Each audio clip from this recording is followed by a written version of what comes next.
This channel does not promote any violent, harmful, or illegal activities. All content provided by this channel is meant for an educational purpose only. Murshidabad, আচ্ছা মুর্শিদাবাদ কি নিজেদের ঘাঁটি তৈরি করে ফেলেছে জঙ্গিরা? আর সেখানে ঘাঁটি গেড়ে নিজেদের ছক তৈরি করছে আস্তে আস্তে। জঙ্গি যোগে ধৃত আব্বাস শেখের কাজকর্ম দেখে তো তেমনই মনে হচ্ছে। এই জঙ্গি জাল ছড়াতে আব্বাসের টার্গেট মাদ্রাসা। শিক্ষার আড়ালে কি চলছে জিহাদের ট্রেনিং?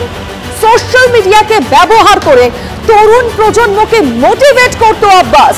শুধু হরিহর পাড়াই নয়, মুর্শিদাবাদের বিভিন্ন এলাকায় নিজস্ব লিঙ্ক তৈরি করে ফেলেছিল এই আব্বাস। কৌশিকের সঙ্গে কথা বলবো।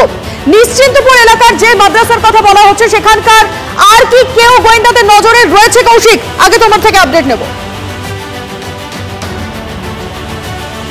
দেখো লিমা, যে আব্বাস আলী গ্রেপ্তার হয়েছে সেই আব্বাস আলীর সঙ্গে কিন্তু আরও বেশ কয়েকজন মাদ্রাসার শিক্ষক ছিলেন, তারা যোগাযোগ রাখতেন।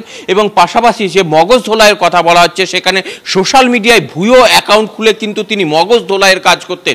পাশাপাশি তোমাকে জানিয়ে রাখি, গত 2 থেকে 3 মাসে বেলডাঙ্গা, ফারাক্কা, জলঙ্গি সেই সব এলাকায় কিন্তু বেশ বৈঠক করেছিলেন এবং সেখানে তার যে নিজস্ব একটা জাল সেটা কিন্তু শক্ত করে ফেলেছিলেন। এবং মাদ্রাসা কেন টার্গেট পয়েন্ট? কারণ হচ্ছে মুর্শিদাবাদ সংখ্যালঘু জেলা, সেই জায়গায় এইসব মাদ্রাসার আড়ালে করলে কোনো একটা যে শিক্ষা প্রতিষ্ঠানকে কেউ সহজে সন্দেহ করবে না। এবং তাদের যেসব ছোট ছোট বৈঠক সেগুলি হয়েছে কিন্তু সাধারণত কোনো বাগান বা কোনো খোলা মাঠে, কারণ সেখানে কোনো সন্দেহজনক না হয়। এবং এই মাদ্রাসাগুলোর মধ্য দিয়ে যদি এই যে ভয়ঙ্কর যে ইসলামিক কট্টরপন্থী যে বাংলাদেশি বই উদ্ধার হয়েছে সেগুলি যদি এই মাদ্রাসার মধ্যে দিয়ে করা যায় তাহলে সেগুলি অনেকগুলি সুবিধা হয়। এবং এই এলাকায় সব থেকে বেশি মাদ্রাসা তুমি যদি দেখো যে সংখ্যালঘু জেলার 70% যে জেলায় সংখ্যালঘু রয়েছে সেখানে আরো তাদের জাল বিস্তার করতে সুবিধা হবে।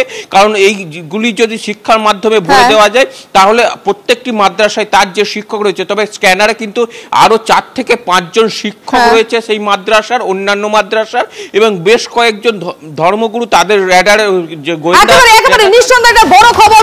কৌশিক তুমি প্লিজ সঙ্গে থাকো, আমি বাকি রিপোর্টারদের সঙ্গে কথা বলবো। তার কারণ হচ্ছে বাংলায় কি জঙ্গি স্লিপার সেল সক্রিয় হচ্ছে? আব্বাস শেখ আর মিনারুল শেখকে জেরা করে ভয়ঙ্কর তথ্য জানতে পেরেছেন গোয়েন্দারা। ছোট ও মাঝারি রাজনৈতিক নেতারা টার্গেট ছিল তাদের। বাংলাদেশের ব্লগার হত্যার ধাঁচেই হামলার ছক ছিল। মুর্শিদাবাদে ধৃত আব্বাস ও মিনারুল সেরকমই স্লিপার সেলের সদস্য বলেই জানা যাচ্ছে। আচ্ছা, তাদের অপারেশন সম্পর্কে আর কি কি তথ্য সামনে আসছে আমি সরাসরি আমাদের রিপোর্টার সিজার মন্ডলের কাছ থেকে জানতে চাইবো। সিজার,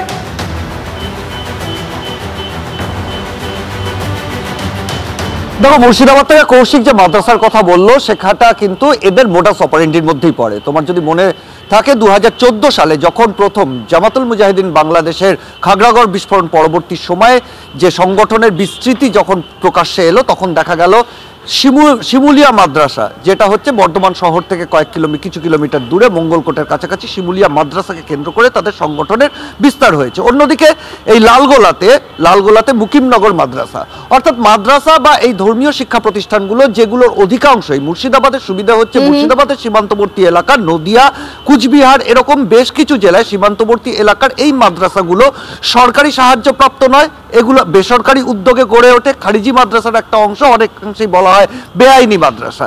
সেই মাদ্রাসাগুলো স্থানীয় যে সংখ্যালঘু শিশুদের শিক্ষা প্রতিষ্ঠান হিসেবে কাজ করে এবং তার আড়ালে এই ধরনের কাজ করাটা অনেকটা সোজা। তার কারণ একটা ফাসাদ সামনে রাখা যায় যেখানে ধর্মীয় শিক্ষার কথা বলা হচ্ছে এবং সেই ধর্মীয় শিক্ষার আড়ালে প্রচুর বাইরের লোকজন এলেও প্রাথমিকভাবে কিন্তু এলাকার মানুষ সন্দেহ করতে পারেন না। এবং এই মাদ্রাসাগুলোর একটা অংশ যেহেতু আবাসিক হয় সেক্ষেত্রে বাইরে থেকে কেউ এসে থাকলেও কিন্তু সন্দেহ করা যায় না। অর্থাৎ এই মোডাস অপারেন্ডিটা কিন্তু খুবই পুরনো। জামাতুল মুজাহিদিন বাংলাদেশের এই মোডাস অপারেন্ডিকেই কিন্তু এবিটি বা আনসারুল্লাহ বাংলা টিম এক্ষেত্রেও ব্যবহার করেছে এবং ঠিক সেইভাবেই তারা এগোচ্ছিল এবং একইভাবে তারা একদিকে মুর্শিদাবাদ পরিকল্পনা সম্পর্কে আমরা আন্দাজ করতে আগেও পেরেছিলাম। সিজার, তুমি প্লিজ এর সঙ্গে থাকো, কারণ 2 সপ্তাহ আগে TV9 বাংলা যে খবর দেখিয়েছিল আজকের দিনে দাঁড়িয়ে আজকে এডিজি দক্ষিণবঙ্গ ঠিক সেই খবরকেই কিন্তু মান্যতা দিল। সুপ্রতিম সরকার আজ প্রেস কনফারেন্সে ঠিক কি বলেছেন শুনুন। এবিটির এই যে স্লিপার সেলের যে সদস্যরা, এদের কাজ ছিল মূলত 2টি জায়গা থেকে স্থানীয় যুবকদের এই সংগঠনে টেনে আনার কাজটা করা। একটা মুর্শিদাবাদ, একটা হচ্ছে আলিপুরদুয়ার। এদের উদ্দেশ্য ছিল অস্ত্র জোগাড় করা, স্থানীয় যুবকদের উদ্বুদ্ধ করে সংগঠনের টানা। উত্তর পূর্বাঞ্চলের 7টি যে রাজ্য আছে, শিলিগুড়ির সঙ্গে যে যোগসূত্র চিকেন স্নেক, সেই অংশটিতে তাদের নাশকতামূলক কাজকর্মের সক্রিয় এবং নেপথ্যে থেকে দুভাবেই স্লিপার সেলের মাধ্যমে এবং গোপনে অস্ত্র সংগ্রহের মাধ্যমে ভারত বিরোধী কার্যকলাপে আরো বেশি সক্রিয় হয়ে ওঠা। মুর্শিদাবাদে জঙ্গি আতঙ্ক, দক্ষিণ 24 পরগনার নরেন্দ্রপুরে কাউন্সিলরের আতঙ্ক। তার কারণ হচ্ছে বাগুইয়াটির পর এবার নরেন্দ্রপুর, আবারও কাউন্সিলরের দাদাগিরি। দোকানে চড়াও হয়ে ব্যবসায়ী ছেলেকে মারধর, লুটের অভিযোগ, গায়ের জোরে দোকানে তালা লাগিয়ে দেওয়ার অভিযোগ। কাঠগড়ায় সোনারপুর পুরসভার 7 নম্বর ওয়ার্ডের তৃণমূল কাউন্সিলর রঞ্জিত মণ্ডল।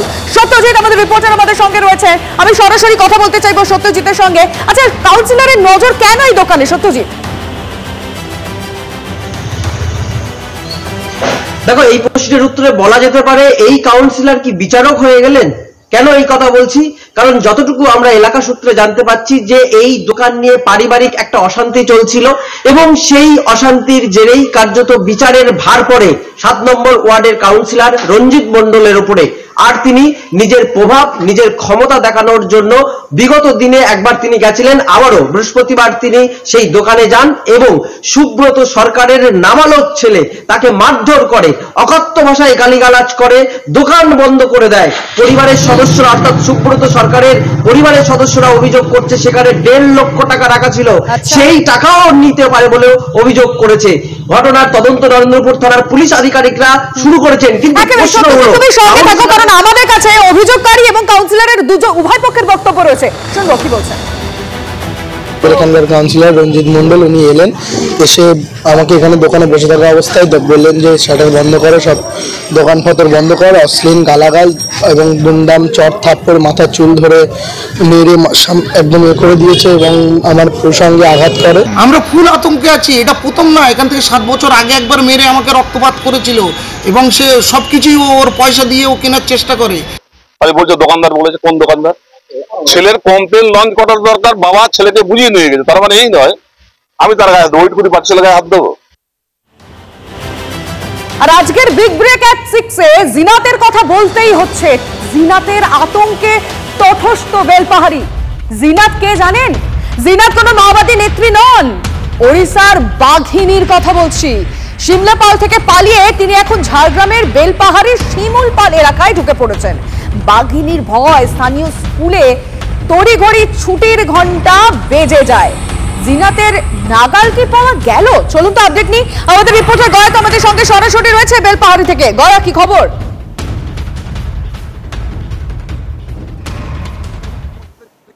যে বর্ডার রয়েছে সে শিমুলপালের কাতুচুয়া যে এলাকায় জিনাত রয়েছে, যেটা বন দপ্তরের তরফ থেকে জানানো যাচ্ছে এবং উড়িষ্যা থেকেও একটা টিম এসছে, যৌথভাবে অপারেশন চালানো যাচ্ছে যাতে জিনাতকে খাঁচাবন্দি করা যায় এবং যদি সেরকম কোনো কিছু ঘুম পাড়ানি গুলি করেও তাকে কাবুই আনার চেষ্টা একটা চালাচ্ছে। এবং আমার পেছনে দেখা যাচ্ছে যে শিমুলপালের যে জঙ্গল বা পাহাড় লাগোয়া রয়েছে সেই এলাকায় জিনাত রয়েছে, এটাই বন দপ্তর সূত্রে জানানো হয়েছে এবং এলাকার মানুষকে সতর্ক করা হয়েছে যাতে সন্ধ্যার পর থেকে কেউ বাড়ি থেকে না বেরোয়। যতক্ষণ না জিনাতকে কাবু করা যাচ্ছে বা খাঁচাবন্দি করা যাচ্ছে ততক্ষণ পর্যন্ত এই এলাকায় মানুষের মধ্যে একটা আতঙ্ক রয়েছে এবং বেলপাহাড়ি থানার পুলিশ তারাও সতর্ক রয়েছে যাতে জিনাত কোনোভাবে কারোর উপরে আক্রমণ না চালাতে পারে এবং বন দপ্তরের লোকজন উড়িষ্যা আতঙ্ক রয়েছে। গয়া, এটা পরিষ্কার। আপাতত ধন্যবাদ তোমায়, তুমি প্লিজ নজর রাখো। কৌশিক ধন্যবাদ, সত্যজিৎ, সিজার প্রত্যেককে ধন্যবাদ। আমাদের রিপোর্টাররা এই মুহূর্তে দাঁড়িয়ে সমস্ত বড় খবরের আপডেট দিলেন আপনাদের।